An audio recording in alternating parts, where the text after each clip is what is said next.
Hello and welcome to Driving Double Feature Podcast. I'm Nathan. I'm Ryan. And this is the podcast where we talk about 2 movies a week every Tuesday and Thursday. But before we get into today's movie, I want to talk to you about our Patreon. If you head over to patreon.com/Driving Double Feature Podcast, you get fun games, fun conversations, all for $5 a month. But don't worry, there's no main show content locked behind there. It's just fun extras for those who really enjoy the podcast. But getting into today's episode, this is Random Criterion Week, so we are just picking a random movie. And even though that kind of got swapped around, but we still picked random movies, people. It still was random.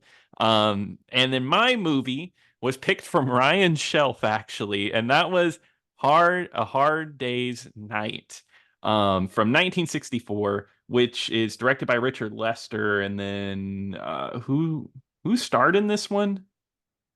Uh, Shit, let me look this up. it's the old man. He did. Yes. Walter Bramble, starring Walter Bramble or I, Wilfred I Bramble. he. Whoops. I mean, he was a big deal.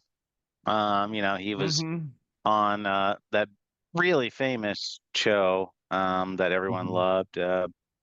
Oh yeah, Steptoe and Son. Oh, Steptoe and Son, that's right. Well, it was something called Bramble Mania. Bramble Mania, if you remember correctly. Well, Nathan, I will say I know we were making it funny, but that Steptoe and Son is actually the original version of Sanford and Son. Okay, So because like when that when you show. said that name, that's what like popped into my head. So he's the original Sanford.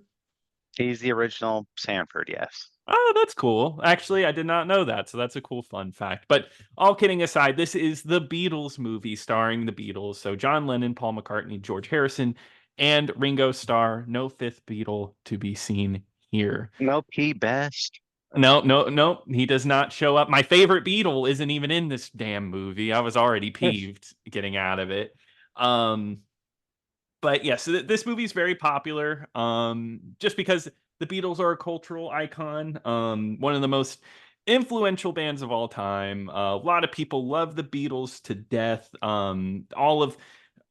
Everybody in that lineup are some of the most famous people ever to grace this earth. As some would say, more famous than Jesus himself. Um, so this movie has a lot of history backed up behind it, but not that I don't dislike the Beatles, but I don't have the same admiration for the Beatles as some. I get it, they're influential. I think all of them are very talented, but I don't really follow their catalog. I have listened to every Beatles album because you feel like you have to. If you like music, you got to listen to the Beatles, but I'm not a huge follower. But Ryan, I know you are a huge Beatles head. Yeah. So I remember getting into the Beatles probably like when I was in middle school. Mm. So when I was like 12-ish type of, so what was that, 24 years ago or something like that. So long time. Um, I remember first hearing about them in my music class because you're kind of at the age where you had to take like all the extracurricular ones. Like you had to take like a fine arts class, so you had like music, art, that sort of thing. And Mm. my music teacher brought up the Beatles, and she showed us clips from the movie The Yellow Submarine, Hmm. and I was like, oh wow, I really like this music. And I went to my family and I wanted to buy a copy of The Yellow Submarine. And Nathan, this is like around the time when like DVDs were like first popping off. Really? Okay, cool. Yeah. So that was like the first DVD I ever bought. Was Yellow Submarine. That's cool. Yeah. I mean, they had, because I mean, like that was around, like there was, Twister and all those other movies. Like we had the Twister DVD, which is like, one of the first DVDs. Hmm. And Yellow Submarine, though, that was the first one I ever purchased. Hmm. And I watched it with my dad and my mom, who were both are alive like during that time period. Were well aware what Beatlemania looked like and Yeah. everything, and it was a way for us to bond. My mom really liked the Beatles a lot. Um, but one of my family members who really got me hooked onto it was my aunt on my dad's sister, Mm-hmm. and she had showed me like all this old Beatles merch that she had had at some point in her life, and that was just one thing like she and I really bonded over. And every couple of years, like she'd send me like a gift. Like I had this pencil drawn picture of all four of the members.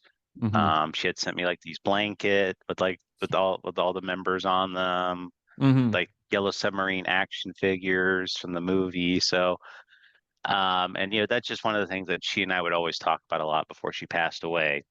Mm. And it always just has like a really special place for me, the group. So, I mean, I understand, like there's some people like talk now like, oh, they're really overrated or Mm-hmm. they're not as memorable, or people would say like they're a big deal. I mean, and I'm not here to debate that or anything like that. I'm just saying Mm. for me personally, they have a real deep personal connection. Yeah, and then that's all that matters in the end. That's what that sounds like. You have deep personal feelings, and that's really nice. That's awesome to have that, especially for a Yeah, band as influential as the Beatles. So then I have a very important question, Ryan. Who is your favorite? You only get to pick one. Who's your favorite? Paul. Paul's your favorite? Oh man. Yeah. Okay. All right. All right. Um, it's Ringo. Ringo. No. On it. Oh, God. I like Ringo a lot. I mean, I think there's a lot of songs from Ringo that I do genuinely enjoy. So I Nah. mean, I don't. It's And it's tough. It's I tough hmm because they're all good in their own different ways. They all do different things. Where I think for me, especially after watching this movie, Ringo is the most likable one because he's the most I would consider him the most down to earth one. Like, damn, I could make it into this band because this guy made it into this band. Yeah, they always perceive him to be like kind of like the most airheaded of the group, Yes. kind of. Hmm. Um, because I've seen a couple of the other movies, and he's definitely like the kind where it's just like kind of like it's like, oh, I'm just a regular guy and just type of thing. Yeah, pretty much. Just like I'm just a regular guy. It is funny how John Lennon is played as the silly one in this movie, as like the comedian goofster of the group. Does that carry on into any of the other movies? Um, I would say like he's kind of like one of the more wittier ones. Yeah, like I Hmm. would say like in the other movies he's kind of portrayed as being like kind of like that type. George has always been like kind of like the more serious Hmm. one that's really has like gives like really super sarcastic comments. Yeah, in And all then, seriousness, Harrison is I really always really like George Harrison's demeanor. I always appreciated him and his love for movies because he would later go on to start a film studio, and I always really liked that about him. So, yeah, but how could you forget Ringo Starr's movie Cavemen? oh yeah, or Ringo Starr in that Frank Zappa movie that I don't remember, 300 Motels or whatever. 200 Motels, yeah. 200. Okay, yeah. Ringo had the most successful like film starring career, I guess. Well, yeah, I mean, I couldn't tell you any other movies that any of the other guys did, but No. uh, um, and then Paul was always kind of portrayed as the more charming one of the group. Yes. Yeah. Um, And but Paul would probably have the biggest solo career. And not that John Lennon was able to have that as big of a solo career as him, but he probably had the biggest like best career outside of the band, uh, post popularity career wise. post career wise, I would that's pretty easily Paul had the best Hmm. one. Yeah. Ringo tried and still does. I, I mean, they all had successful solo Oh yeah. careers. I Yeah, they mean, all did. it's not like saying like they were all just totally failed. They all had Mhm. hits that Yeah, all of all them. of them wrote and sang. So I mean, but some of them had more than others. I'll just say that. Exactly. But yeah, I getting into this movie, I had known about this one for a while and kind of its style, because I've seen the movie Spice World quite a bit in my life, and this movie, I mean, my fiance for one really loves Spice World, and I really loved the Spice Girls when I was a kid. And Spice World is a very silly, goofy band movie. And I remember always reading that A Hard Day's Night was a heavy influence on that. And yeah, this movie is just, it's a goofball music movie. It's about the band and just the goofy shenanigans that they get into. Which I can appreciate how like that's set up rather than being like, oh, we're gonna make a documentary about our band life and how everybody, all the girls chase us around and the struggles that we go through. It's like, okay, you get to look at us, but we're going to goof off the whole time. We're gonna make this as silly as possible. Yeah, and I think that was really that was the intention behind it because they kind of wanted to have the band to kind of have like this persona of like there's just these guys kind of hanging around, goofing off type of thing, and Hmm.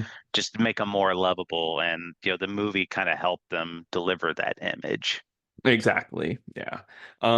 So we get into this movie right from the rip, and I think it's funny. It's the four of them on or sorry, in the streets of London running away from girls, which I mean that's the perfect encapsulation of the Beatles at this time, 1964. Am I yeah, 1964. Beatlemania is in full swing. I believe their first two albums are out, and the world loves them. And I do love that I feel like they actually have real concert footage in here, right? I mean, I know you watched the behind the scenes, but they actually showed like people in the crowd reacting to them singing, and it felt very genuine the way they were screaming and writhing around and everything like that. Yeah, a lot of that is from real concert footage. The at the end of the movie, that was like them actually performing like a little concert, and I think they ended up doing like 8 songs or something like that that they ended up Hmm. doing.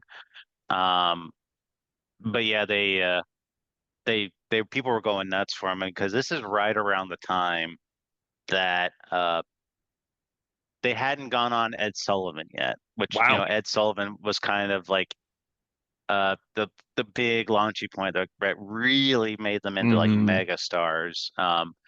Because they were actually filming this right before they went on to Ed Sullivan. So I mean, they were definitely noteworthy and had some notoriety to them, but Hmm. I don't think they were nearly as big as it was during this movie. And it was just a really cool time because I remember. So one thing they had said in United Artists when they were pitching this movie Hmm. is they didn't really care about how like what the movie was because they were more interested in just having like the soundtrack for this movie. Yeah, that makes sense. That would make so So much like money for them. so basically they went to the boys and they were like, "Hey, like we want to make this movie and can you write some songs for it?" And they're just like, "Okay, like what's the movie about?" And they're just like the producer, he was like, "I don't know." Just You make the songs and we'll make a movie around it. yeah. So Yeah. they came back with like 8 to 10 songs or something like that, and they had to cut out like 2 to 3 of them or something like that. Yeah. Yeah, and that would make sense for the movie because this isn't really a traditional musical. It's following the band and then there's songs scattered throughout and they're performing these songs. It's not like a song is actually a part of the movie's world. They're real songs, where I feel like it could have easily have just been a movie like, oh, we got the Beatles, let's make a movie musical. And I think that completely works for this movie because it allows all four Beatles to like kind of I guess hone their personalities of like what they would portray to the people. And it's exactly what you said, John's the witty one, Ringo's the everyday airhead, George Harrison's serious, and then Paul is just the kind of like the charming, almost leader of the group, I would say. But they all end up on a train, and this is where we get introduced to Paul McCartney's grandfather, who is a running character. I thought this was just a gag at the beginning. I seriously Oh like, yeah. yeah, Paul McCartney's like, yeah, that's my grandpa. And like and everybody's just like, who is this? Who is this guy? And I just thought it was some random old man. But no, Paul's grandpa is like a full-fledged character in this movie. And he's like a troublemaker. I think that he's also included in this movie to maybe put some real acting credits into this movie, like a real comedian star into this to kind of up the game of the whole thing, because these guys aren't actors. The four of them are not actors in any way. No, and I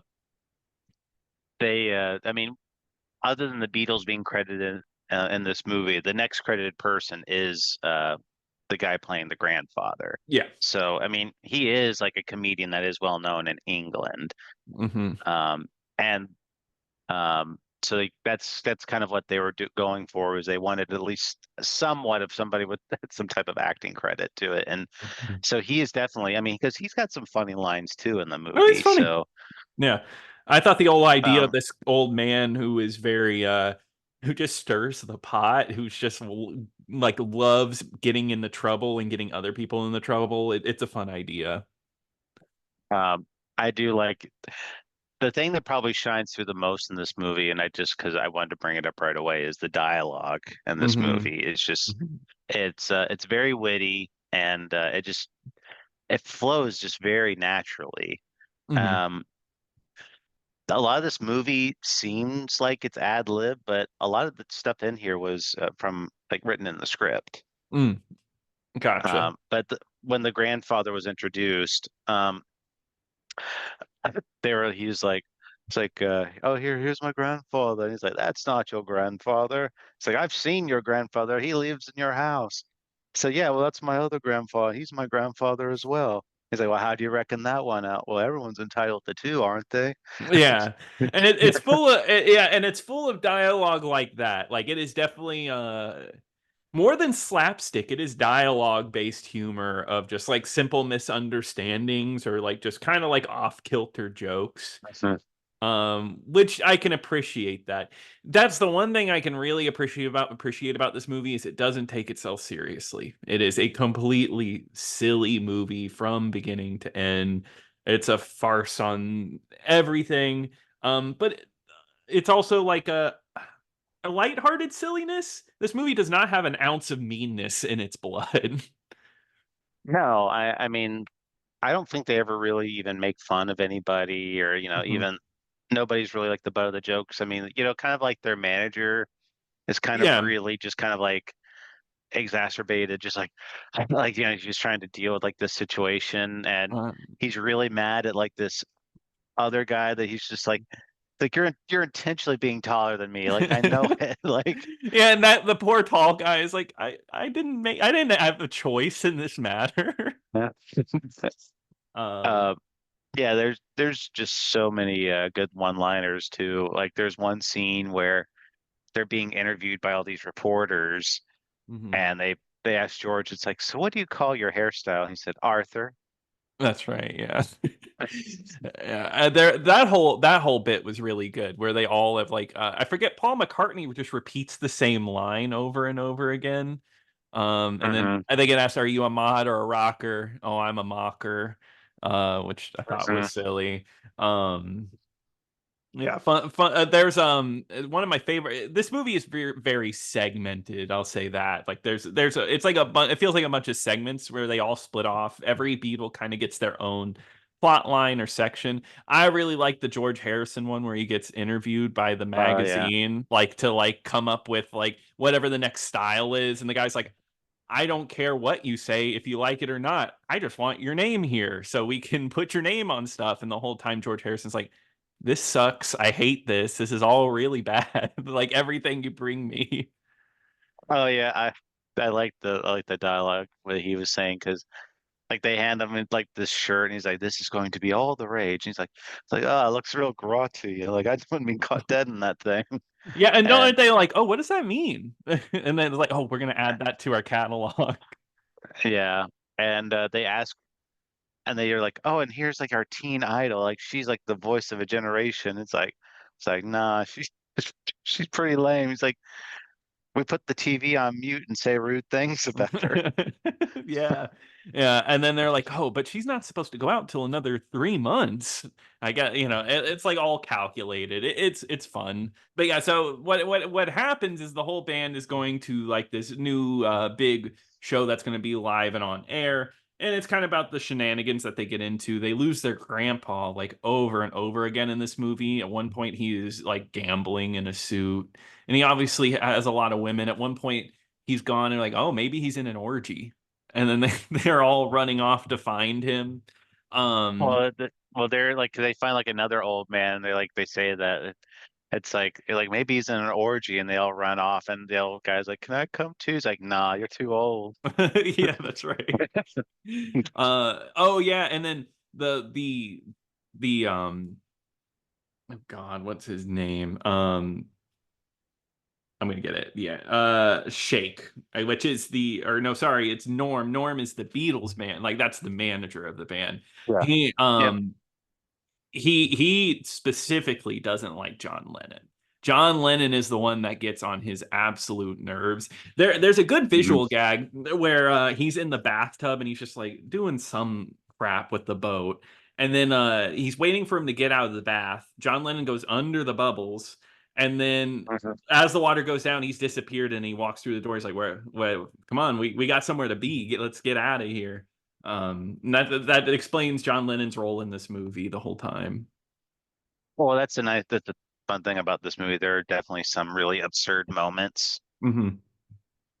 Yeah, that's what I mean. It's like this movie is just kind of it's absurd. And then there's the whole Like, plot. Oh, go ahead. no, I was just gonna say they kind of set the tone for it at the beginning of like on the train ride where Mhm. they're trying to get like that one old man's attention because it's like this one guy, just one old man just shows up and he's just like very stuffy and just like, oh, like Mhm. can't be playing the music on here. And then they at one scene they're like, okay, well we're just gonna leave. And then on like the next they cut to like them running like outside on the train, like, Yeah, hey, hey, yeah. that's all right. Yeah, and that's the actually the very first sign of what this movie is going to be. Don't take this for like a reality in any way. Um, but one of the biggest plot lines of this movie is that they are getting ready for the show, and Ringo has to sit down and talk with the grandfather, and he pretty much goes off for a life on his own in London. He just wants to be a regular guy because he basically gets talked into like, oh, you need to go pick up some chicks. Uh, so Yeah. so Ringo goes out into the world, and that's actually my favorite sequence in the movie of him just like doing normal stuff. Like he goes to a bar and plays darts, and he almost like kills a bird while playing Mhm. darts. He's out. He Oh, runs into a kid who's like pushing a tire and yeah, yeah, and he gets hit by the tire, or like he just like one point he just picks up a giant rock off the ground, lifts it up and drops it, and the cop's like, "Hey, you can't be throwing rocks around. What are you doing?" Like just a full on like a weird delinquent. But he ends up going to jail. But and the I think like the timing is so weird on this. I think the concert it's like 40 minutes away. Like it's under an hour away, and they have to Ringo has to break out of jail to make it. well, like he eventually gets out, and then but the rest of the guys like they run to the station like after Ringo has already left, Hmm. and they're just like, oh, where is he? Oh, he's not here, and we got to get back in time. Yeah. Oh, and I guess I'll ask you because you would know more than me. Well, I think you'd have a better opinion than me. What did you think of the music in this movie? What do you think about the songs that they do pick for Oh, this movie? I mean, I'm incredibly biased. I loved them. So Okay, good, good, good. I, What's the I what? Do mean, you have a favorite? I mean, Can't Buy Me Love is so good. I like that one Mhm, a lot. mhm. Hard Days. I mean, I was singing along to pretty much all of them. So, Gotcha. Yes. but the one I remember the most, the one that probably I latched onto before the movie came, before I had seen the movie ever, was Hard Day's Night. Hmm. So, like, I'd listened to that song a lot. Like, I had all the Beatles albums on CD and Hmm. everything. So, I really like a lot of the earlier stuff too, like this. Yeah, that's actually the era that I prefer of their work is definitely their earlier stuff. So this one, like, I felt like I appreciated maybe the sound here a lot more. And yeah, and I mean, like, if you're looking for a concert movie, or at least a movie where you get to hear Beatles songs, that definitely comes towards the end. But once they do play songs, it's like back to back, like, okay, we're gonna do a few songs for you. Like, we're building up to the Beatles concert that you get to watch. I like it too, like right before the special happens, like the director of this whole thing is just like, oh, that's it. Like they've ruined us. Like we got nothing. Like we ain't got, Mhm. we don't have this going on. And then they're kind of just standing there worried, and then the guys just kind of like wander in. It's like, oh, just standing about. Like some people have all the easy jobs or whatever. Like Yeah. just like a total dick. It's just Yeah. like, Exactly. And that's what this movie is all about. It's like those little moments. Because honestly, the Beatles aren't I wouldn't say they're played in a very like positive light in a way. Like they're maybe it's more they're oblivious to the world around they're, them. they're likable. They're just very mischievous, Yeah, yeah, they're a and little yeah. that's I think that gives them a lot of passes. Uh, I like the another scene too where they're like, there's a sequence where they're just like out playing in a field, That's right, yeah. and then afterwards, like a cop is just like, oh, you got to get out of here, and they're like, sorry about sorry about hurting your field, mister, or whatever. Yeah. Yeah, I remember that bit. Yeah, this that's what this movie because I feel like I've kind of not talked about the plot, but there's really not much in the way of plot. It's like I'm gonna sit down and watch a bunch of bits. It's very much a slice of life type of movie. Mm-hmm. Um, it's them just kind of just hanging out, having a good time.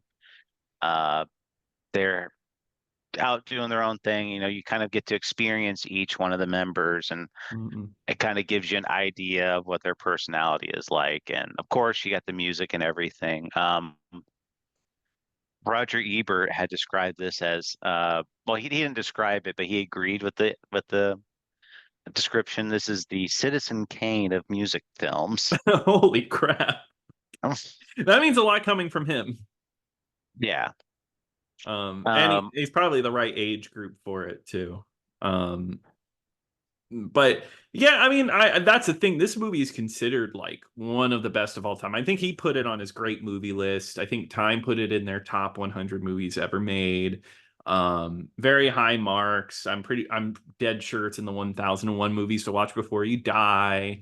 Stuff like this movie is very highly regarded, more than any other Beatles movie. yeah. Um, I absolutely love this one. Hmm. I mean, if it hasn't been clear already, Yeah. I I really just felt like a good, nice hangout movie. Got to hear some great songs in there. I think their personalities are really, um, they really make you like them a lot. They're super likable. I feel like, it makes you just want to kind of get to know them and everything. I really love this one a lot. Even though there isn't much of a plot to it. I mean, the runtime of this movie, I was like, when it was over, I was just like, oh, already type of thing, so Hmm. it, they were all, they were one of my favorite bands before this, though probably will be afterwards for a long time. So yeah, high recommend for me. Until they're canceled, and then you can't listen to them anymore. Well, I mean, we could definitely get into that. They're definitely Oh, very oh, problematic. oh, yeah, but they're from a time when everybody was problematic. Yeah, But no, I agree. As somebody who isn't as into the Beatles, I still think it was like a funny movie. Like I had fun with it. I had a good time. I don't think I have the overwhelming love for it, but I don't think that I get why somebody would enjoy this because it does paint them in a good light and it gives you a lot of there's a lot of just fun humor in it, and I just like the absurdity of it all. So I appreciated it. So definitely, I would say check it out if you haven't before. absolutely. All right, but that does wrap it up for this one. Ryan, what are we going to be covering on Thursday? Well, Nathan, we are going to be talking about the movie The Throwdown, and that is streaming on the Criterion Channel right now. Oh, on the Criterion Channel? All right. 10 out of 10 already. This is the Citizen Kane of whatever genre that this is. That we're doing the Citizen Kane, like our podcast is now the Citizen Kane a podcast Yeah, just for we're this week though. just for this week, yes, but without covering Citizen Kane. But if you want to email us, you can email us at drivingdoublefeaturepodcast@gmail.com. Also, be sure to check us out on YouTube or anywhere where you get your podcasts, including Amazon Music. Did you know Amazon Music has podcasts now? I get emails about it all the time because they're like, hey, with your Amazon Prime membership, you get podcasts. And I'm like, why the hell would I listen to podcasts through Amazon? But whatever. That we're wrapping up. I can complain about this later. But until next time. Until next time, Jeff Bezos.